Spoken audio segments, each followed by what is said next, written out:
The Election Commission has been caught red-handed, proving that vote chori is happening. What the Election Commission is admitting today, trying to patch the system, is something leader of the opposition Rahul Gandhi ji had already exposed days ago. Let's go back to September 18th, when Rahul Gandhi ji revealed how voters were being deleted in Aland, Karnataka. At the time, the Election Commission dismissed it, claiming no voter could be deleted online. Just 6 days later, the same Election Commission introduces a new e-sign rule for voter deletions, requiring Aadhaar verification.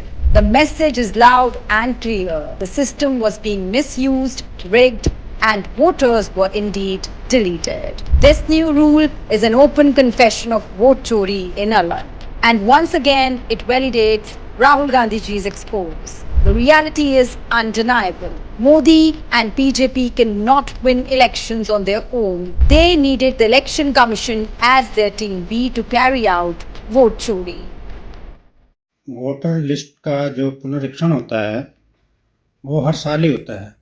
उसमें कुछ ऐसे vote जो जिनकी दोहराई होती है उनको काट दिया जाता है, और जो वोटों की चेकिंग करने के बाद जो वोट सही पाए जाते हैं उनको उस लिस्ट में रहने दिया जाता है। ये काम सारा BLO करता है। कहने को तो ये बहुत ही हमें देखने में आसान काम लगता है, लेकिन ये बहुत ही जटिल काम है। पहले इतना जटिल नहीं हुआ करता था, लेकिन जब से SIR लागू हुई की बात की जा रही है, इसके बारे में सबके बहुत सारे अलग अलग राय आ रही है। लेकिन चुनाव ठीक ढंग से हो, उस दृष्टि से तो इसे करने में कोई बुराई नहीं है, लेकिन इसके नियम जो हैं वो आसान होने चाहिए और थोड़ा समय अधिक दिया जाना चाहिए ताकि BLO को कोई इस प्रकार की दिक्कत ना हो। लेकिन जो कुछ सुनने में आ रहा है कि BLO नाम तो उसका बूथ लेवल ऑफिसर है, लेकिन उससे काम जो है उसके काम इस प्रकार से लिया जा रहा है कि वो बहुत ही परेशानी में और तनाव में काम कर रहा है। उसको समय कम दिया जा रहा है और काम उससे का अधिक है, पारिश्रमिक उसका बहुत कम है। ऐसे में मैं तो यही कहूँगा कि सभी जो अधिकारी हैं BLO के साथ जो जुड़े हुए हैं उनको एक अच्छा समय दिया जाए, जिससे कि वो आराम से अपना काम कर सकें, और जो भी ऑफिसर जुड़े हुए हैं वो भी आपस में मिलजुल करके सहानुभूतिपूर्वक काम करें और जनता भी अपने जानकारियां से में उनको सहयोग करे। लेकिन अगर कहीं पर इस प्रकार का उनका रिकॉर्ड मांगा जा रहा है, बहुत पुराना रिकॉर्ड, वो आम मतदाता के पास नहीं होता, वो सरकार को कोशिश करनी चाहिए कि वो सरकार मतदाता की मदद करे। ऐसा देखने में आया है कि बहुत जो सबसे निचले जो अधिकारी हैं, बूथ लेवल ऑफिसर हैं, जो देश में कई जगह उनको आत्महत्या करनी पड़ी इसी वजह से कि समय कम दिया गया और उनको कहा गया कि वो इस काम को इतने समय तक पूरा करें, और उनको ऐसा जब लगा कि वो काम पूरा नहीं होगा तो उनकी नौकरी छूट जाएगी और या उनको कोई उनके ऊपर कार्रवाई हो सकती है। तो ऐसे में वे मानसिक उनको आघात लगा और वे डिप्रेशन में चले गए और उनको आत्महत्या करनी पड़ी। मैं समझता हूँ कि एक कर्मचारी के साथ ये बहुत बड़ा अन्याय है। एक तो वह काम करता है और दूसरा उनको ही ये सज़ा भुगतनी पड़ती है, जबकि उसका इसमें कोई दोष नहीं है। इसलिए ये सारी जो मशीनरी है, सरकार की मशीनरी है, उन सबको बहुत सहानुभूतिपूर्वक BLO से काम लेना चाहिए, उसको समय देना चाहिए, उनको सहयोग भी करना चाहिए और आम लोगों को भी उनको सहयोग करना चाहिए, क्योंकि उनका कोई दोष नहीं है। उनको सरकार ने कहा है कि आपको ये काम करना है, अगर आपको नौकरी करनी है तो नहीं, अगर आप काम करोगे तो आपके खिलाफ़ कार्रवाई की जाएगी और कार्रवाई बहुत बार होती भी है। तो इसलिए जो भ्रांतियाँ लोगों के मनों में आती हैं वो इस वजह से आ रही हैं कि बहुत सारे ऐसी रिपोर्ट्स प्राप्त हुई हैं कि एक ही घर के नाम से बहुत सारी वोटें हैं और कुछ लोगों की वोटें काट दी गई हैं और वो परेशान है कि हमारी वोटें क्यों कटी हैं, हम तो हैं। अगर उनसे रिकॉर्ड मांगा जाएगा कि 10 साल पुराना, 20 साल पुराना, तो वो कहाँ से ला कर के देंगे। तो इसके लिए तो सरकार को ही कुछ रास्ते निकालने चाहिए। जिस प्रकार से ये सारा काम किया जा रहा है उससे अनेक प्रकार की शंकाएं अपने आप ही बनती हैं। उसका कारण यह है कि कुछ लाखों मतलब जो वोटें हैं वो कट गई हैं। आखिर में ये अब तक कैसे चलता रहा है, ये इतनी वोटें फालतू कैसे बनी रही और क्यों काट दी गई। उससे ये शक जाहिर होता है कि राजनीतिक स्तर पर कुछ ऐसा किया जा रहा है जिससे कि अ, चुनावों में जो वांछित जीत है वो प्राप्त हो सके। उसका इससे लोगों के मन में ये एक भावना जा रही है। और जिस प्रकार से बीएलओ को एक तरह से उनको दबाव बनाया जा रहा है उनके ऊपर, तो वो लोग भी इससे बहुत तंग हैं और सरकार की मंशा पे भी सवाल उठता है। बाकी राज्यों में जिस प्रकार से एसआईआर को किया गया, उससे तो ये स्पष्ट ही है कि आगे भी ये सभी राज्यों में उसी मंशा को ध्यान में रख कर के किया जाएगा। लेकिन आम व्यक्ति को इसके बारे में कुछ पता नहीं चलता है कि क्यों किया जा रहा है, और इतने पुराने रिकॉर्ड जो मांगे जा रहे हैं उसका भी कोई कुछ स्पष्ट सरकार की ओर से नहीं किया जाता कि ऐसा क्यों है। चुनाव आयुक्त की तो जो भूमिका है राष्ट्रीय लेवल पे भी संदेह के घेरे में है, क्योंकि जैसा हमने बिहार में देखा 10-10 हज़ार रुपये दिए गए, लेकिन चुनाव आयुक्त ने किसी प्रकार की उस पर रोक नहीं लगाई। और इसी प्रकार से जहाँ भी इतनी वोटें काटी गई उसमें भी उनका कोई जवाब नहीं दिया गया। यहाँ तक कि कह दिया गया कि उन्होंने तो इस प्रकार का कोई आदेश नहीं दिया, लेकिन ये फिर सब कैसे किसके आदेश से हो रहा है। तो एक तरीके से हम ये समझते हैं कि सरकार को बहुत ही धैर्य से ये सारे काम लोगों को विश्वास में लेकर के और पूरा समय देकर के इस काम को करना चाहिए। ये ना हो कि एक निचले अधिकारी वही इसमें पिछते रहें और उनको उपयुक्त समय न दिया जाए, उपयुक्त सहयोग न दिया जाए। हर एक व्यक्ति की बननी चाहिए, वोट देनी चाहिए, क्योंकि हम एक आज़ाद देश में रहते हैं और हमारी वोट की कीमत है। लेकिन जिस प्रकार से देखने में आता है कि समाज में कि जिस प्रकार से वोट पाई जाती है उसके वैसे परिणाम प्राप्त नहीं होते। लेकिन फिर भी सभी युवकों को मैं यही कहना चाहूँगा, नई जनरेशन को, कि वो अपने वोट को सुरक्षित रखें, ध्यान से उसको बनवाएं और जो बीएलओ आपके पास आता है उसको सहयोग करें जितना भी हो सके। और जो भी कागजात और वो हैं वो सरकार का काम है, उसको सरकार को ही मुहैया कराने चाहिए।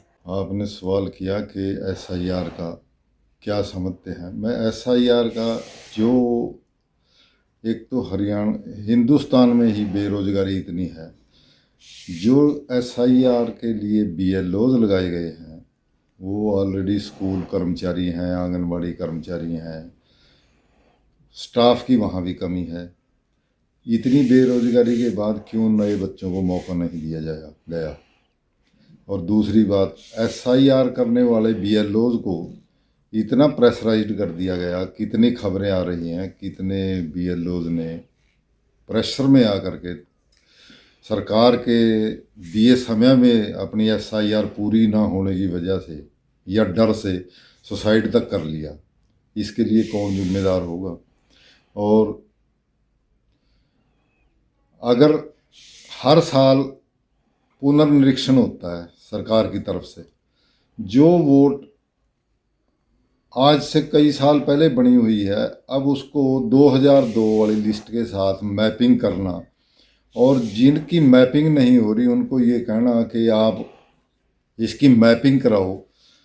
अब वो आदमी कहाँ से 2002 का रिकॉर्ड लेके आएगा और कैसे उसको पता होगा हमारा क्या बूथ नंबर था उस टाइम 2002 में और क्या हमारी वोट नंबर थी, क्या वहाँ एपिक नंबर था।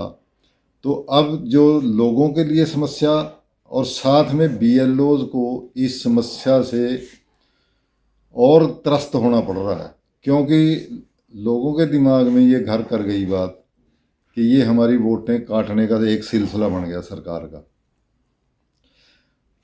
अब बीएलओ इतने प्रेशराइज्ड हैं, उनको भी लिमिट टाइम में काम पूरा करके देना है, और उधर लोग परेशान हैं कि हम रिकॉर्ड कहाँ से दें 2002 का। तो इसमें कहीं ना कहीं बीएलओज के लिए बड़ी समस्या खड़ी हो रही।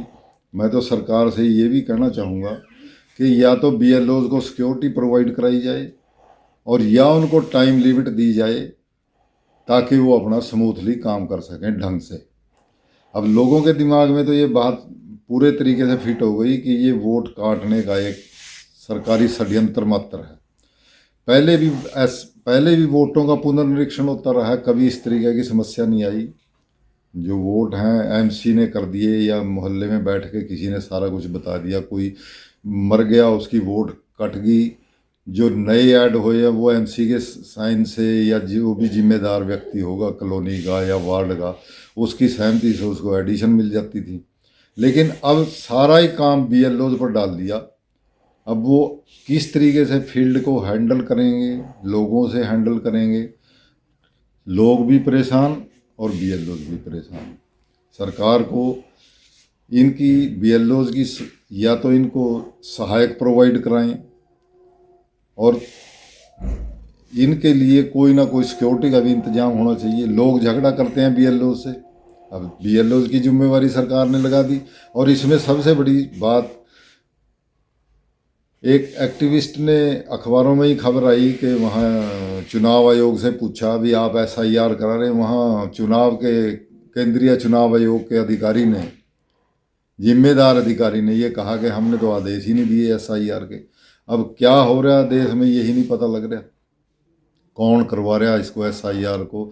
जब चुनाव आयोग मना कर रहा तो फिर ये हो कैसे रही। तो कुल मिला के जनता अलग से परेशान और BLO अलग से परेशान। कहीं ऐसा ना हो जैसे यूपी और बिहार में BLOs ने सुसाइड किया, पश्चिमी बंगाल में किया, कभी हरियाणा में भी ऐसा ही ना हो। अब जिनके 2025 वाली वोट 2002 से मैपिंग नहीं हो रही, उनकी वोट कटने की शंका पैदा होगी। लोग तो यही सोच रहे हमारी वोट कटेगी, जिसमें हमारी भी 4 वोट हैं। अब BLO ने तो बोल दिया हमारे को जी ये डॉक्यूमेंट ले आओ 2002 के। अब 2002 के जब चुनाव आयोग के पास नहीं डॉक्यूमेंट, आम आदमी के पास कहाँ से आएंगे। तो ये समस्याओं को ध्यान में रखते हुए सरकार को इसका सरलीकरण करना चाहिए। जैसे पहले होती रही है वो पुनर्निरीक्षण, वैसे ही उसी लाइन पे चलना चाहिए। हम तो बहुत निचले लेवल के एक आम आदमी हैं। जब इतनी खबरें विपक्ष के नेता तक ने साबित कर दिया कि एक एक घर में 4-4 हज़ार वोट बनी है और कटी हैं, कैसे कटी, कटवाने वाला कह रहा मैंने कटवाई नहीं, और कैसे वो कटी, कैसे नई ऐड हुई, ये भी नहीं पता लग रहा। तो आम आदमी तो स्वाय परेशानी के इसमें और उलझन में, साथ में BLOs परेशान। तो इसमें तो लोगों का भ्रम यही हो रहा है कि हमारी परेशानी बढ़ाने के लिए और हमारी वोट ना काट दें, कहीं ऐसा ही चक्कर, ऐसा ही अनुभव कर रहे लोग भी। वोट काटने का ये सरकार का या जो भी है वोट काटने का एक प्रोसेस चल रहा है। ये जब वोट पहले बनी जैसे भी पहले बनी हुई हैं वोट, अगर वो आज कट रही हैं तो वो पहले जो कर्मचारी या अधिकारी दोषी हैं उन गलत वोटों को बनाने के लिए पुनिशमेंट तो उनको मिलनी चाहिए। तो इसमें तो आज अगर वो वोट काट रहे हैं तो ऐसा ही लगता है भी ये तो जानबूझ के षड्यंत्र है वोट काटने का। जो पक्ष के नहीं हैं उनके वोट कट रहे, ऐसा आरोप बिहार में, यूपी में लग चुके हैं। 60-65 लाख वोट बिहार में कटे हैं, यूपी में कटे हैं, और खुद वहाँ के मुख्यमंत्री यूपी के कह रहे 4 करोड़ वोट हमारे काट दिए। अब ये नहीं विरोधाभास समझ में आ रहा सरकार किस वे से कह रही ये काट दिए 4,000 वोट, और विपक्ष कैसे कह रहा हमारे वोट काट दिए। अब इन दोनों में सत्ता पक्ष और विपक्ष के ही लोग कह रहे हमारे वोट काट दिए। तो अब जब हमारे साथ समस्या आ रही है, हमारे 4 वोट कटने लग रहे 5 में से, या हमारे को कह रहे ये 4 मैप नहीं हो रहे 2002 से, और उन 5 वोट में 1 कैसे मैप होगी और 4 कैसे रहेगी। तो ये समस्या है। इससे यही आभास हो रहा है कि जानबूझ के ये लोगों को परेशान करने के लिए और वोट काटने का धंधा ही एक किस्म का चल रहा है। पोर्टल, सरकार ने इतने पोर्टल चला दिए, लोग पोर्टल में ही उलझ कर रह गए और ये हैंग हो जाते हैं। सबसे बड़ी समस्या, काम नहीं पूरा होता। और दूसरी बात, जब सब कुछ आधार कार्ड से लिंक है तो वोटर कार्ड को क्यों नहीं आधार कार्ड से लिंक करते? अगर वोटर कार्ड को आधार कार्ड से लिंक कर दे, सब सब अपने आप स्क्रूटनी हो जाएगी। पोर्टल में ऐसा सिस्टम है। तो सरकार को चाहिए खर्चा बचाए और बीएलओज की जान की बख्शी करे, क्योंकि निचला अधिकारी जो फील्ड में काम करता है समस्याएं उसको झेलनी पड़ती हैं। सरकार से तो आदेश आते हैं और इम्प्लीमेंटेशन जो करते हैं वो समस्याओं से जूझते हैं और रूबरू होते हैं लोगों से, और लोगों के साथ कई बार बड़े खतरनाक अंदाज में झगड़े भी हो जाते हैं, जिसमें बीएलओ की जान का खतरा भी है, झगड़े का भी खतरा है। सरकार को ऐसा काम करना चाहिए, जब सब कुछ पोर्टल कर रहे हैं तो आधार कार्ड से वोटर कार्ड को लिंक करें, ताकि सारी समस्या का समाधान पोर्टल के ही माध्यम से हो। लोकतंत्र में हर आदमी को अपने मत देने का अधिकार है। मैं तो यही कहूँगा कि धर्म और राजनीति से ऊपर उठकर हमें स्वच्छ छवि का किसी भी पार्टी का आदमी हो उसके लिए वोट करनी चाहिए, और वोट का इस्तेमाल अपने चुनाव के समय ज़रूर करें, ताकि हम लोकतंत्र के सहभागी बन सकें और इस लोकतंत्र को बचा सकें।